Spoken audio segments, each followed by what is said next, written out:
opportunities for you to get involved.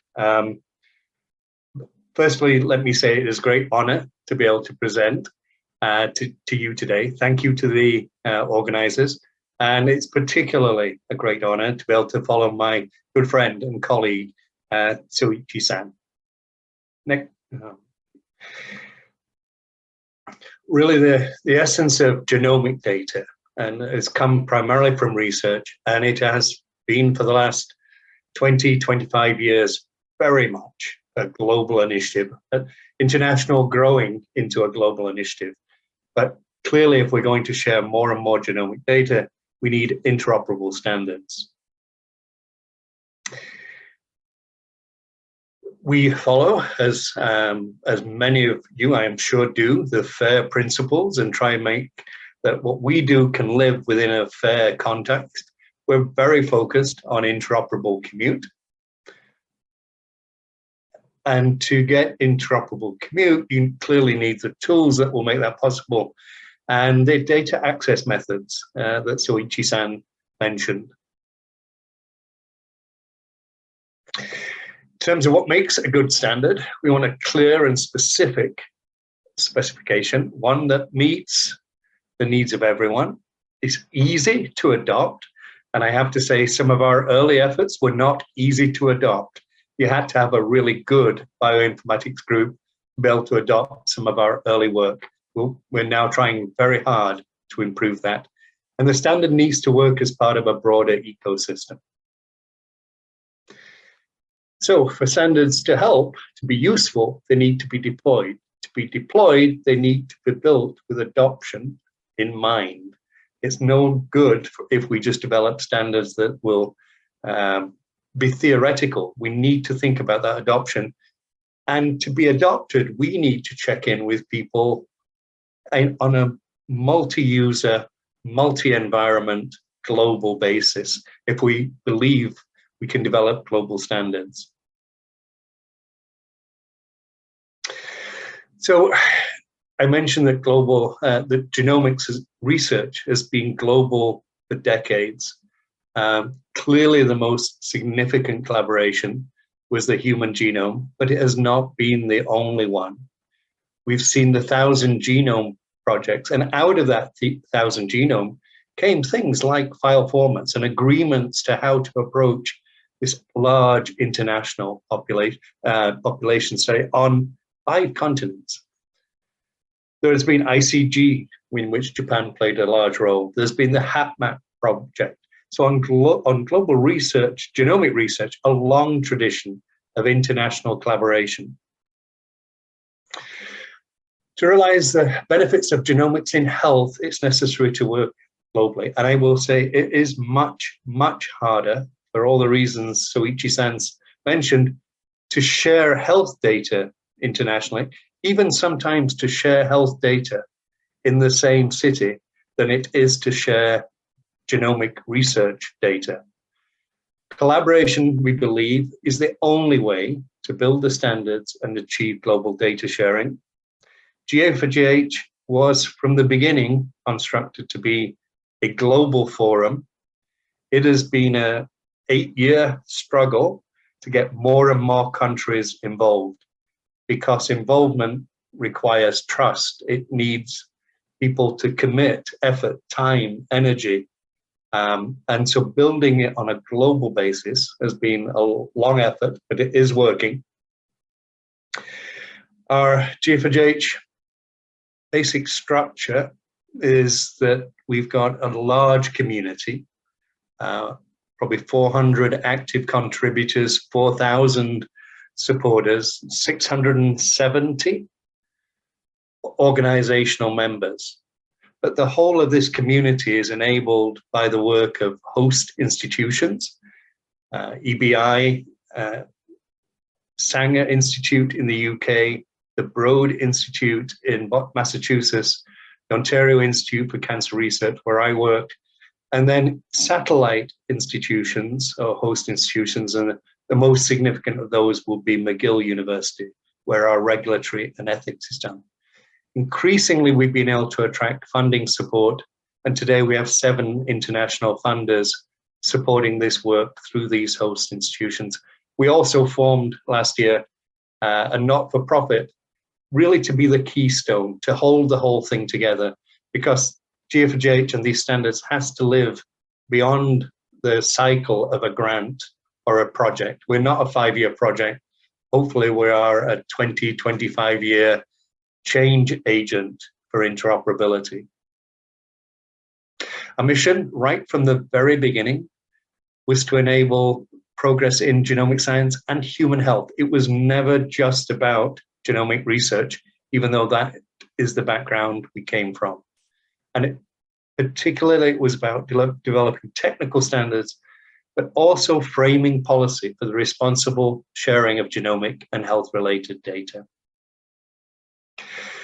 I think you've already seen this slide, but as we built from this strong base of involvement, we're now in 90 countries, 24 real-world driver projects work with the GFGH. We have 8, but the real center of GFGH is 8 work streams. 6 of them are technical. 1 is focused on data security. 1 is focused on regulatory and ethics. And our biggest early product was the framework for the responsible sharing of genomic data. It was an ethics framework. It was heavily influenced by colleagues in Japan, Kazuto Kato, and it was one of its early translations was into Japanese. We've got over 20 technical standards today, 9 of those regulatory policies and frameworks, and well over now, this slide needs updating, 40 implementations and deployments. These, I said we had 24 real-world driver projects. These are the driver projects. They cross a number of domains. They all have use cases. They all have reasons for sharing data, either internally or externally.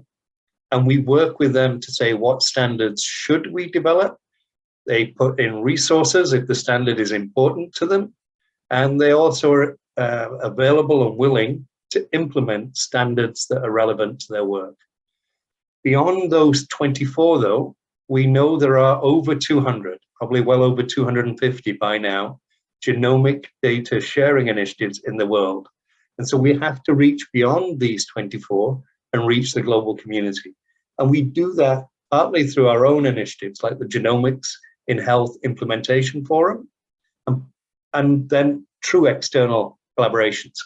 So we have from GFGH, from groups like Australian Genomics, Genomics England, GEM Japan, who were inside the GFGH, they realized that they had many colleagues outside GFGH who were also doing great work in the field of national or regional level genomic medicine. And so we formed an implementation forum, not to develop the standards, but to implement the standards and improve them. And so you can see this is probably half a dozen, maybe 6, 7 of these logos are from within GFGH. The rest are all external. I think I saw a Japanese version of this slide a few moments ago, but this is just a high-level overview of what we see much more as a circular movement of knowledge in healthcare, into research, and secondary use of research data. And so this sense that it is not research on one side and healthcare on the other, but it is a virtuous cycle, what we often refer to as a learning health system, and that we can learn much faster and much quicker if we can connect health data to research. This is, I'm just going to flip through this, but you can see this is an example from Australia of the many ways that international interoperable standards are used in their own data flow. Here's another example from H3 Africa of where GFGH standards have been adopted or implemented in their own workflows. I would love us to be able to, and I hope I can commit with colleagues to build a Japanese version of this. And so we can, next time I can show this using the AMED example. I mentioned other collaborations. These are some of the major initiatives that are going on in the world today that are outside GFGH, but these are the groups with which we collaborate. And I'm going to declutter this slide, simplify it a little bit, because these are the ones where they want Japanese participation. They want you to be part of either the discussion at the World Health Organization Science Council, Public Health Alliance and ICODA are focused on COVID work. The HUGO organization has just reassembled Human Variome and Human Genome Variation Society. They've all come together. I am heavily involved in the Global Genomic Medicine Collaborative, and I co-chair the International Cohort Consortium. All of those want Japanese participation, and the newest one at the very top is perhaps one of the most exciting changes that will take place in genomics over the next 5 years. And that will be a complete relook at how we produce the reference genome. In the past, it's been a linear reference, and we've improved it over many years. This is the start of a truly human, diverse genome, a pangenome, and the idea of graph genomes as a reference. And again, the colleagues in that group desperately want the best possible participation from Japan. I'll show you just one example of a recent development through a grant from the Canadian Institute of Health Research. These groups were asked to collaborate on making their COVID clouds, their COVID platforms, collaborate, but they wanted us to do it in an international context. And we've already got letters of support and activity starting with these groups. And again, I would love to find who is the right group for us to work with in Japan so that we can think about true interoperability between COVID platforms in country, not think that we have to send all the data to one place, but how can we collect and collaborate locally. At our 9th plenary meeting, these were some of the implementation updates that people gave, and you will see that 2 of them, IRUD and GEM Japan, were from colleagues in Japan. We're very pleased that AMED brought together this remarkable project called GEM Japan, because we think it has accelerated the whole activity between GFGH and the Japanese genomics community. Suichi mentioned interoperable standards. This really just shows you which groups we're talking about, but it also shows where we play in the world of genomic data. And we cover the gamut from research all the way into clinical care. And for instance, HL7 typically is in that right-hand side of the slide. CDISC, focused on clinical trials, is right in the middle. And so that sense of how we make sure that what we're doing in a very specialized community can be mapped and translated into international standards. We're not trying to do all of this ourselves. We know we must do it with others. I've got one example that I'd like to share with you. This is Melissa Klein from the University of California, Santa Cruz. And Melissa, for the last 7-8 years, has been building the BRCA exchange, the BRCA exchange, which is today the world's biggest and best public resource for variant interpretation on BRCA1 and 2 genes. It's gone from 13,000 variants in the beginning to now over 60,000 variants, and many of those expertly curated by the Enigma group. We wanted to get more data from more diverse sources. I think probably everybody on the slide knows how harmful BRCA variants can be and the difference it makes in a lifetime risk of breast cancer. But it's not just breast cancer, it can also lead to other cancers that affect both men and women.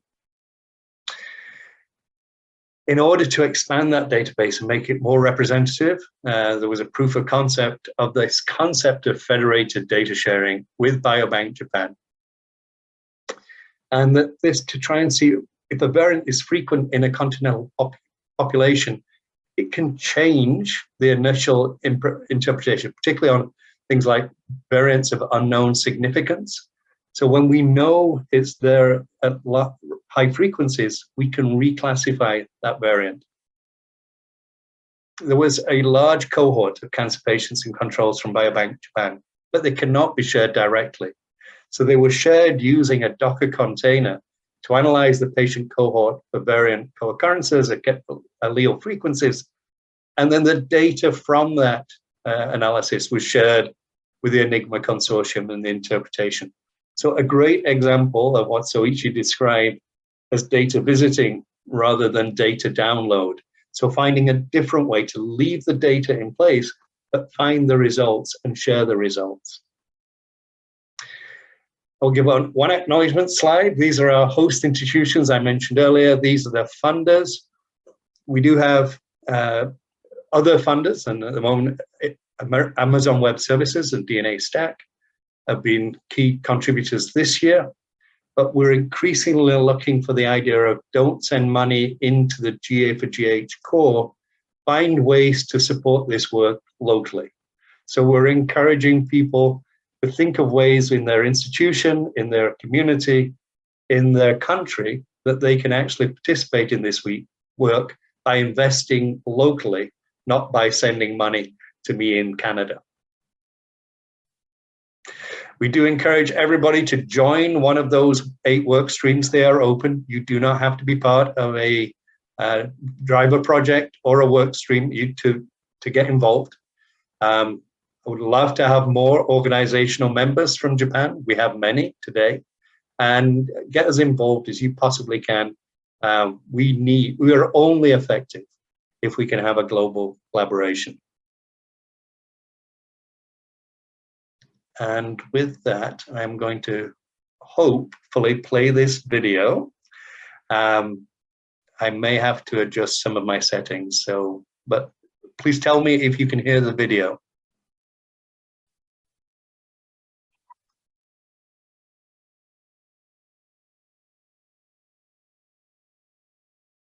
Are you hearing the video in Japanese? No, I cannot hear the sound.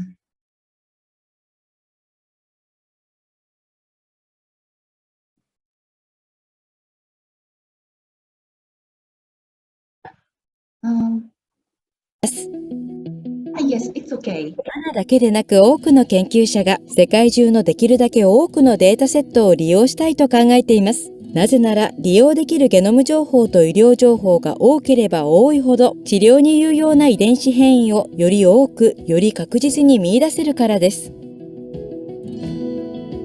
ユニバーシティホスピタルや他の研究機関にとっても保有するデータは宝の山であり、アナのような研究者に利用してほしいと望んでいます。しかしながら研究者が効率よくデータを探し出し取得し解析するためには全世界的に共有なデータ利用の環境整備が必要です。現在アナの研究チームはユニバーシティホスピタル内のデータについては自在にアクセスできます。しかし世界中に散らばるデータセットへのアクセスはとても困難です。世界中のデータを集めて大規模化することができれば、統計的に十分に確からしい結果を得ることができますが、それができないために研究の妨げとなっています。しかし今や GA4GH の標準に準拠した一連のソフトウェアツールを使えば、安全かつ信頼できる方法で世界規模のデータネットワークに接続できるのです。データが本来持っている人類の健康問題を解決する力を発揮させることができるのです。まず各データに GA4GH ディスカバリー API を装備することでそのデータが検索可能となります。アナは大規模ネットワークに検索をかけ自分の研究に必要なデータセットを探し出すことができます。そして分析したいデータセットごとにそのデータの利用許可を管理する委員会に申請します。委員会はアナの研究提案がデータ提供者の同意の範囲内にあるかを判断します。GA4GH の標準がこの判断を迅速化します。利用が許可されたデータは ANA の ID に紐付けされ、ANA は希望したデータを利用できるようになります。GA4GH のクラウド API の仕組みにより ANA の研究室は研究に必要なすべてのデータにアクセスできるデータセンターへと一変します。ANA はソフトウェアマシンに指示を出し、解析を代行させることができます。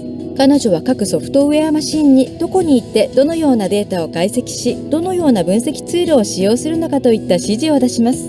ANAの指示に従ってソフトウェアマシンは指示された場所にあるデータを解析します。このデータアクセスは許可されたソフトウェアマシンのみが行います。ソフトウェアマシンが ANA の指示を実行できるのは ANA の指示の中にデータが埋め込まれているからです。